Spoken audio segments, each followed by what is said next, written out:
So, something happened, huh?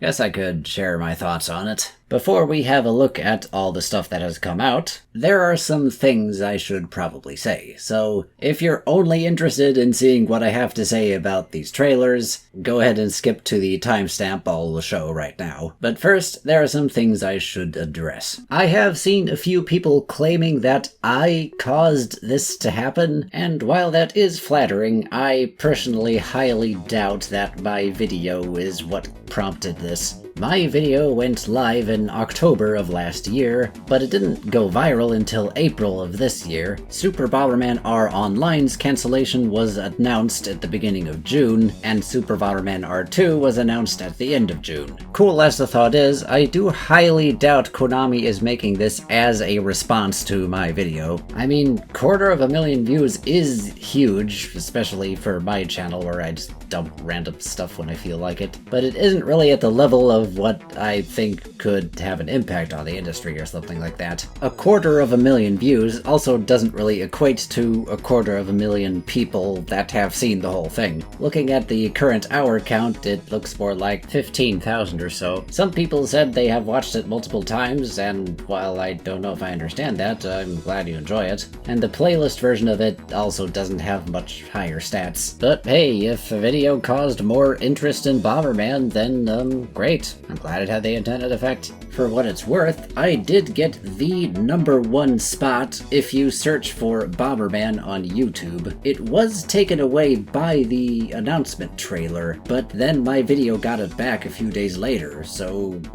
cool. Now for some series clarifications. Upon the announcement of Super Bomberman R Online being cancelled, many game journalists decided to write about it, and what do you know, there is a lot of misinformation out there. Some of it coming from Konami itself. So let me quickly try to set the record straight on what exactly these games are and aren't. Super Bomberman R, or SBR, was a launch title for the Nintendo Switch that was later also ported to other platforms. It has on it a campaign mode, a battle mode that can also be played online, and in a free update they added Grand Prix, which is just some other battle modes with different rule sets that can also be played online. Super Bomberman R Online, or SBRO, is not the online component of Super Bomberman R. It is a separate game, although the title does make things way more confusing than they need to be.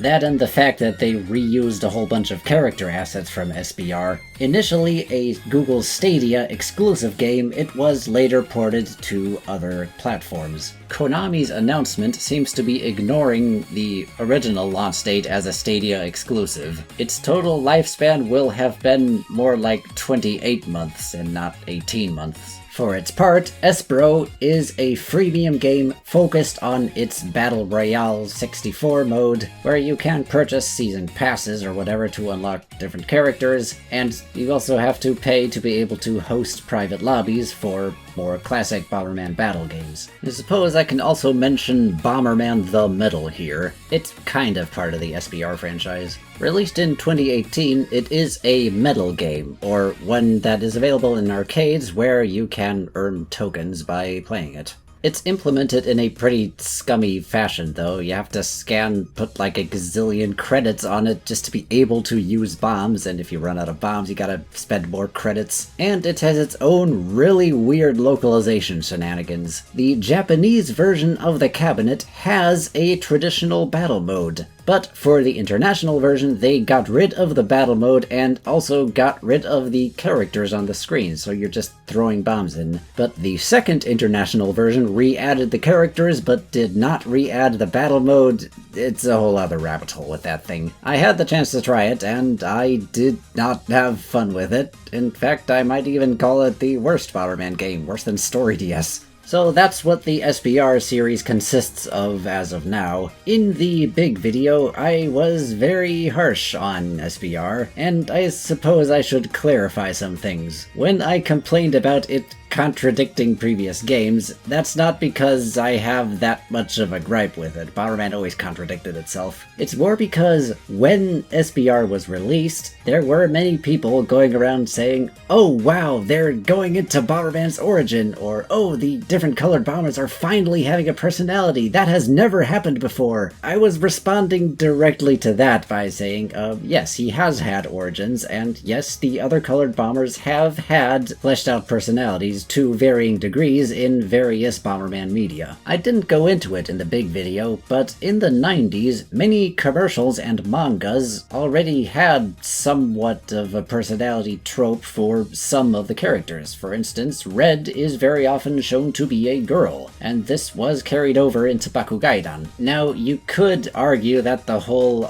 original prototype Bomberman is the story that they are referencing with the Grand Prix update cutscene, which is fine, I guess, but this information is coming to us from Vic Viper Bomber. The journey was more focused on explaining the series as a whole than any individual game, and really I don't mind cameos of other franchises in Bomberman all that much. They can be fun if they're handled well. I harped on about them more because, well, I was building up to that one thing. Come on, I had to do it. And also because, well, what does it mean for the series? It means Konami is taking the husk of something that they killed and they're turning it into Konami All-Stars. And the trend is towards less Bomberman characters, more cameos. In SBR, the Dastardlies, or SBR's version of them, were also playable characters, but in Espro they were not, and instead we have more Konami cameos.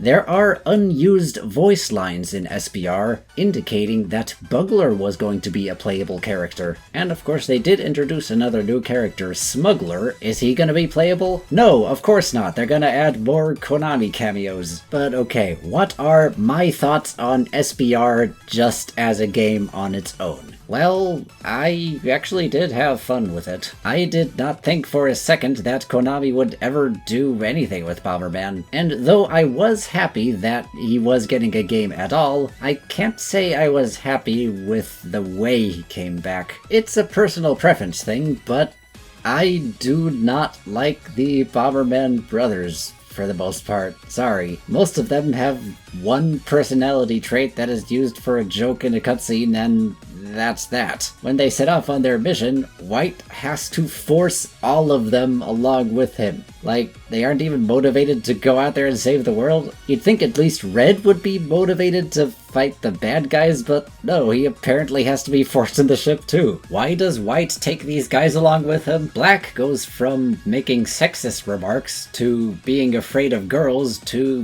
hitting on his sister. The cyberspace is closing and everyone's gonna die, but Blue doesn't care.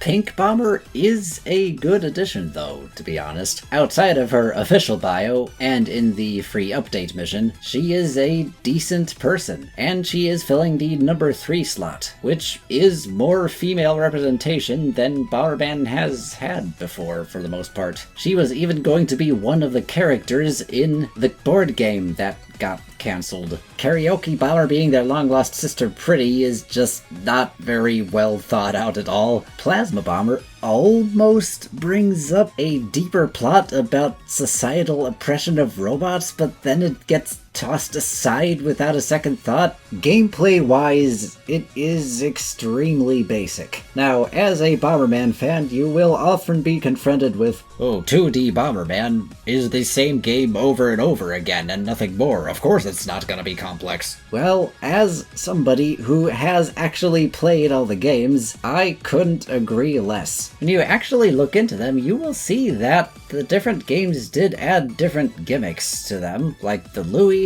or the other mounts, and different power-ups like Line Bomb, the Tracer Bomb. They played around with different mission structures. Some of them made the game more open-ended. Saying all 2D Bombermans are the same is a bit like saying all Marios are the same. same, or all Metroids are the same. Sure, it's similar gameplay, but they find ways to iterate on it. Not so much with SBR, though. A lot of the most long-standing power-ups that have been in the game since the NES days are not present here. Not even in some kind of nerfed form. Some of them are instead the exclusive ability of cameo characters. Enemy variety is extremely low, although they did have various mission structures in the levels here, and they do have some interesting stage gimmicks here with the push blocks. It's like, yeah, there is a start of something interesting here, but instead of adding more complexities to the basic gameplay, they added a few new rule sets and, well,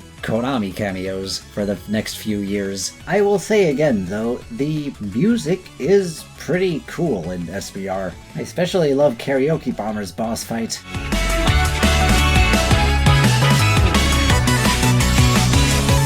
And the design of the Dastardlies is pretty cool. I'm down with having these designs instead of their classic designs, actually. Okay, I've babbled on and reiterated enough stuff. Let's have a look at what we have here. In the Nintendo Direct announcement, we see that, well, it is still in the SBR universe with the Bomberman brothers, and White is still struggling to get them to do anything. Sure, I would have preferred a complete reboot, but hey, it's not like I expected them to just ditch what they established in SBR. Our next shot shows us what is probably the main villain, who doesn't have a name yet. Now, my first thought was, oh, he looks kinda like Brain from Bomberman Max. Now, I do not think for a second that they are actually referencing an older character or bringing him back, but it's just a fun little observation that I felt like making. Hey, I make random connections, that's what I do for fun. On second thought, they don't actually look all that similar. We then get a large showing of this new castle mode rule set. A 1 versus 15 mode where the one player looks to have a whole bunch of special abilities to slash away at the attacking 15 players. The one player also seems to have 5 things surrounding him, which could act possibly as limits to how many times he can use an ability. White Bomber also has 3 squares here under his icon, and that might be the health bar. In the previous shot, we were also following a White Bomber, but this White Bomber actually does not have those 3 squares under his icon, so this is a different player, one of the 15 attackers. It is a bit hard to see behind the text, though. It looks like this White Bomber is holding a key. We see later that a Red Bomber who is holding a key is blasted away and drops it. So it looks like the 15 attackers need to gather enough keys to do something. The key is coming from these spawners. There was this laser here in the top right blocking the path. The laser goes on and off, seemingly at regular intervals. The one player can also edit the battle stage in preparation. Not by all that much, though, it seems. This is the same map we saw earlier, but it doesn't look like the editing player can change the position of, say, the keys. They can, however, place soft blocks, cannons.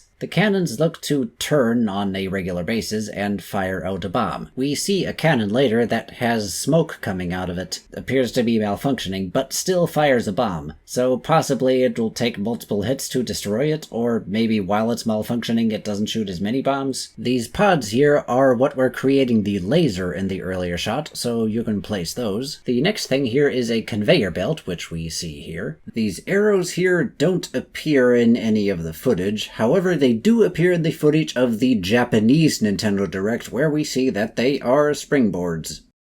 The last thing on the list here is the wall. We see that it is a wall because it points directly at what the player here is placing down, and it increments by 1 when he places it. The stage also has magnets in it, and yet we don't see them as something that you can place anywhere. These markings here on the floor probably indicate that you can't place walls there, or perhaps other objects. So we'll be even more limited in our editing than what map editor would have you expect. I only mentioned its existence in the big video because I just wasn't really focusing too much on that particular game, but the most extensive level editor that Bomberman has had in an official capacity is in Atomic Bomberman from 1997. In that game, you could determine all of your hard blocks, all of your soft blocks, all of your free spaces. You could reassign spawn locations anywhere you wanted. You could determine how many of each power-up you wanted in the match, which was fairly common at the time in other games too, and how many of each power-up players start with. In this castle mode, it looks like you really can only place obstacles for the attacking players to fight through. Not that that's an inherently bad thing, it looks kind of fun, I guess, but just don't expect a full level editor out of this. Our next shot shows us our classic battle mode, and Louis is still there! Yay! It looks like it's still just this one green Louis. I will say again that when Louis were introduced, there were 5 of them with different abilities. It looks like they still only have the green dashing Louis here, but hey, I'm glad he's still around.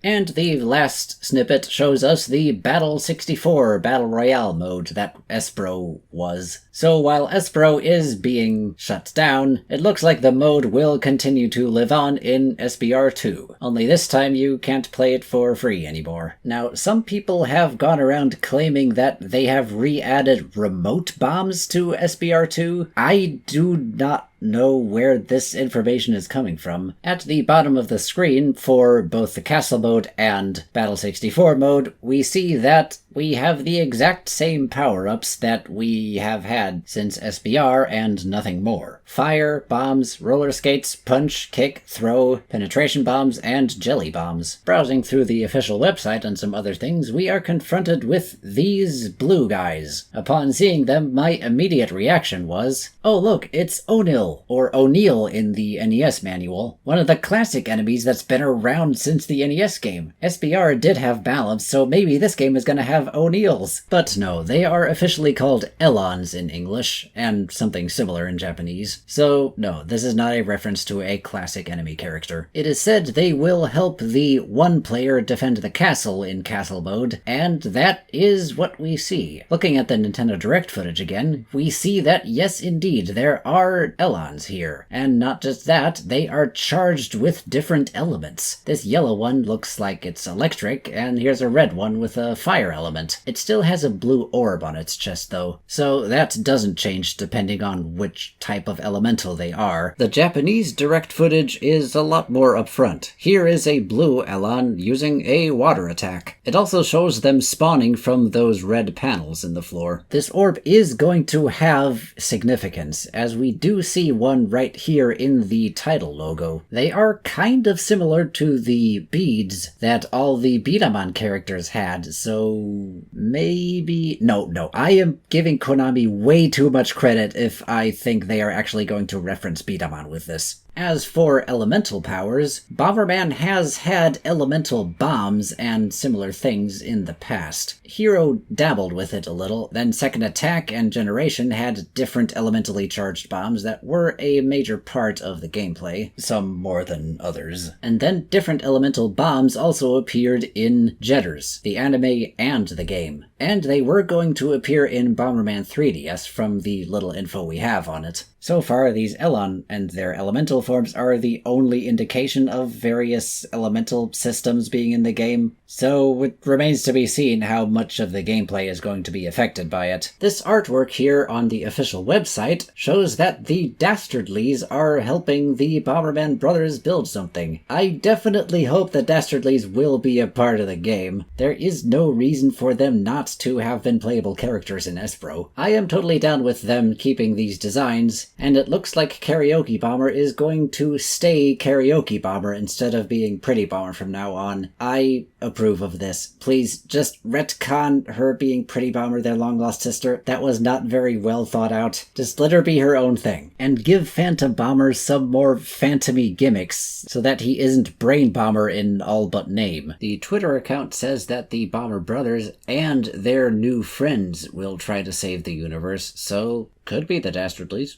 Or it could be the Elons. And I really don't know if I would trust green with a crane here. We also see some dark Elons, looks like. So Elons will be good guys and bad guys here? More on those later. The Japanese Nintendo website gives us some more details on the castle mode. The defending one player wins if even just one treasure chest is left when the time runs out. So the 15 attacking players try to get all the treasure chests before time runs out. However, they also compete against each other on who can get to the chest first. It also says that the story mode will serve as a tutorial or introduction to the castle mode. I do hope the story mode is going to be more than just a tutorial. Finally, they say SBR2 is going to be the largest volume in the entire franchise. Oh, I am going to hold them accountable to this. Let's have a look at the official trailer now. Blood? What the heck? Oh, it could just be something on one of the cameo characters. Since 1983, you know, before you owned the IP.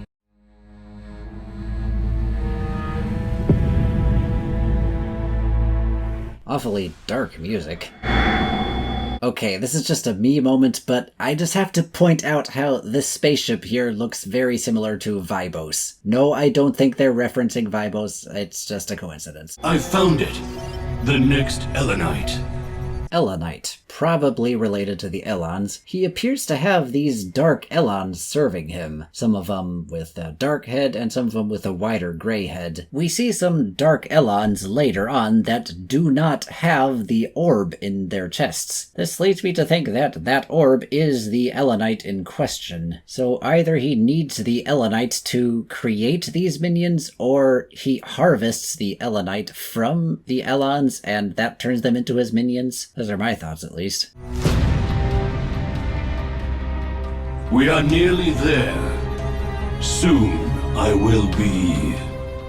He never finishes the sentence, but the way he said it, it seems unlikely he's saying something like ruler of the universe. It seems more like he wants to turn into something physically. Whoa, there's a lot going on here. The top left screen appears to be the Grand Prix mode that was in SBR, so that's going to be in SBR too. Next screen over, we see a cutscene, and it involves these dark Elons, and they are mining something in the background, possibly the aforementioned Ellenite, and they are capable of talking, or at least it looks like the Bomber brothers are going to try and talk to them. Here's where we see that they don't have that orb in their chest. The next two screens are just a classic battle mode and a customization screen, so we're gonna have costumes and headpieces. That's cute. The bottom left screen shows us what appears to be the campaign mode with a water world. The minimap shows a whole bunch of different rooms that are connected to each other, so it's possible there will be larger stages that we'll have to explore across multiple rooms for, and a new springy bouncy enemy. For the next screen, it seems that this is what the level editor will look like from the outside. You can upload them, tag them with certain things,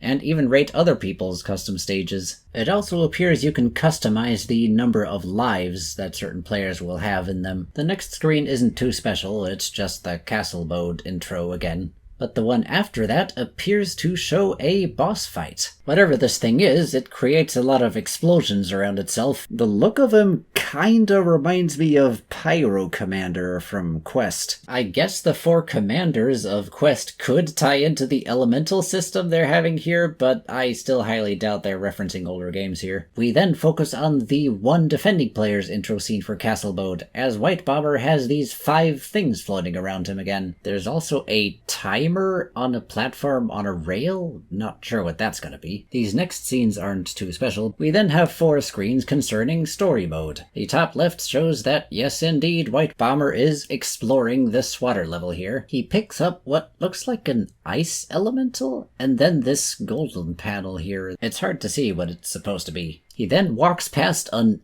Elon statue?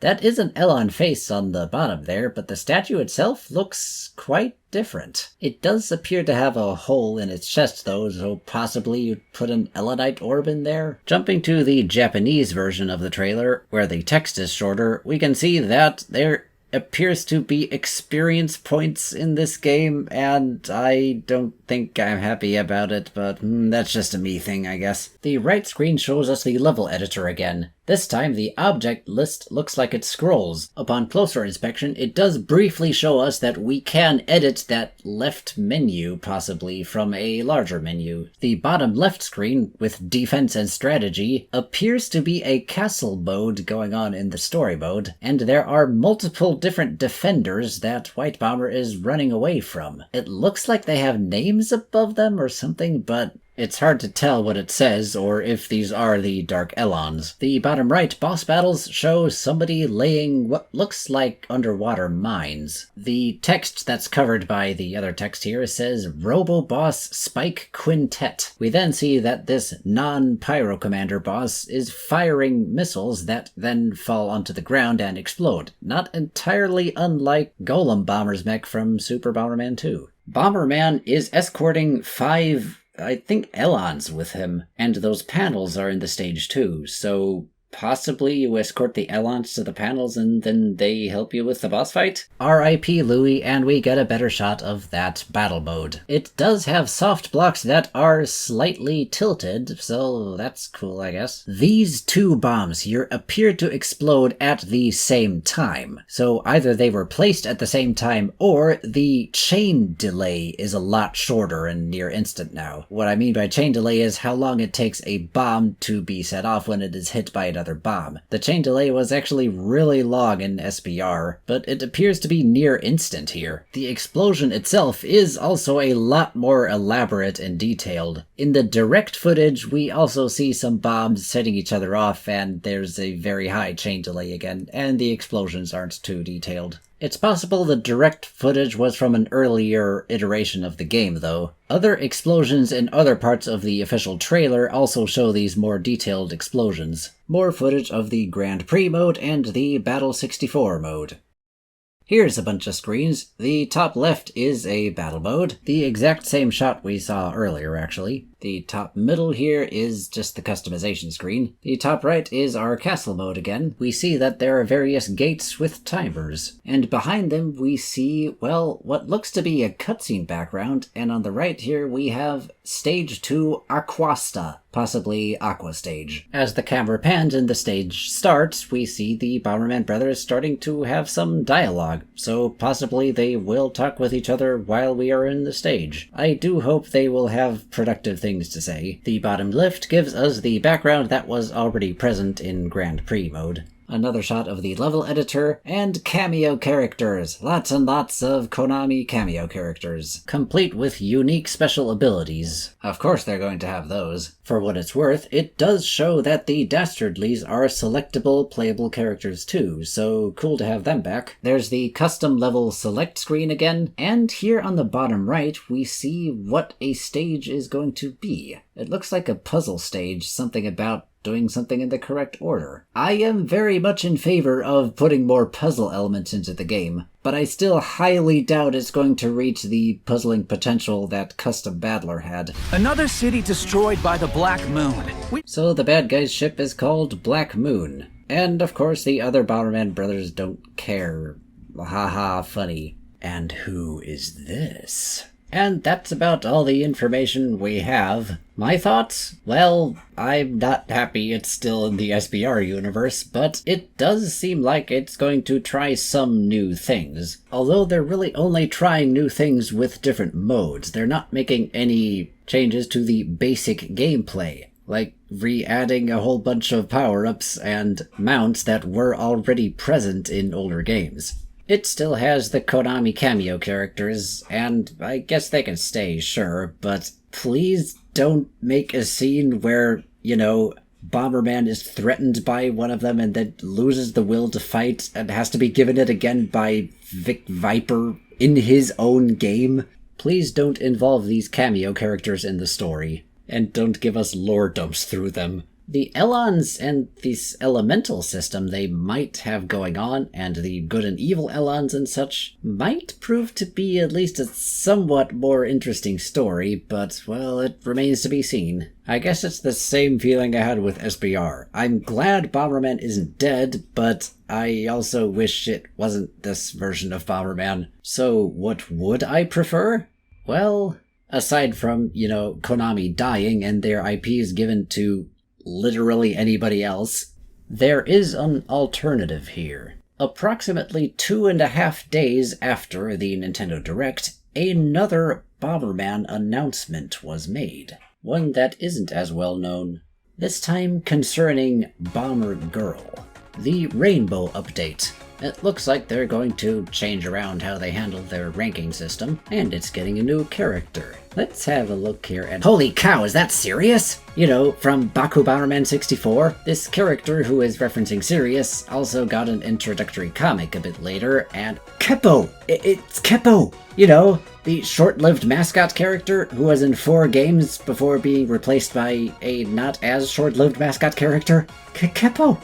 He's right here! Keppo! So there's nothing new here. In Japan, they reference legacy characters, and meanwhile for the rest of us, it's... well, we don't know yet, but it's probably going to involve a lot of incest. What I said about Bomber Girl in the big video has become a bit outdated. I tried to point this out in the pinned comment. The PC version of it has launched, and it's not a beta test version this time, it is the real deal. And if you feel like navigating the Japanese website, you can create an account and download the game. You get 2 free plays, after which you have to pay either for each play or go on a monthly plan. I have not had success connecting with other people on the internet. I was thrown in a room with bots, but other people say they've had success, so I don't know. Go try it out if you feel like it. They need to officially bring this game to the West, and I honestly don't care if they have to censor it. I'm kind of indifferent on it. If anything, the controversy around it would bring more attention to Bomberman. While this castle mode seems to have potential, the 4v4 MOBA that Bomber Girl has going on has a lot of gameplay mechanics in it that SBR and all of its iterations are still